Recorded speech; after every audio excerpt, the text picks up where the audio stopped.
proclamer que la bataille est gagnée et que la balle noire ira mouiller ailleurs qu'à Marmoutier. Là est notre force, mes amis, celle de pouvoir influer de manière directe ou indirecte sur l'actualité de notre petite patrie, la Touraine. Aujourd'hui, la marche de la fierté tourangelle a une autre vocation.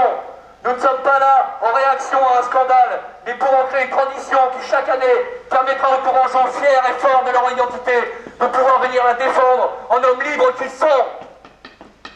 L'homme du futur est celui qui a la mémoire la plus longue, disait Nietzsche. Donc si nous sommes ici ce soir, ce n'est pas par repli communautaire. Ça tourne la page. Ce n'est pas par repli communautaire, mais pour honorer l'héritage reçu des anciens et le transmettre à ceux qui l'ignorent. Tourangeau, ton histoire c'est ton ADN. Tu ne dois pas l'oublier, mais la revendiquer haut et fort, pour ne pas finir happé par le monde moderne qui ne peut t'offrir que des plaisirs faciles mais inutiles. Comme le dit si bien une chanson qui a bercé ma jeunesse, nous laissons à d'autres les photos de vedettes en maillot, à d'autres le déclin, le rêve américain, le vertige des drogues et des catalogues. L'année dernière devant Saint-Martin et aujourd'hui devant Jeanne, les Tourangeaux rendent hommage à leur identité. Jeanne, c'est pour toi que nous sommes ici ce soir. Et comme le disait il y a quelques jours un opportuniste rempli de tics, c'est la 600e. Seulement, pour nous, comme l'affirme Frédéric Mistral, il ne s'agit pas de refaire une majorité électorale, il s'agit de refaire un peuple. Que pouvons-nous dire de toi, petite femme au cœur de Lyon, qui à 17 ans seulement n'a pas reculé devant la mission dont Dieu t'avait chargé? Tu as inspiré les plus grands, Barès, Maurras, Péguy, Bernanos et tant d'autres.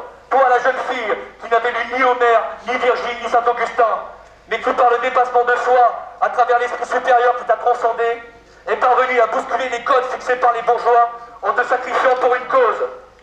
Ainsi, de bergère timide, tu es devenu chef de guerre, et l'histoire que tu nous as laissée laissera pour ton héritage restera gravé dans le marbre de l'éternité.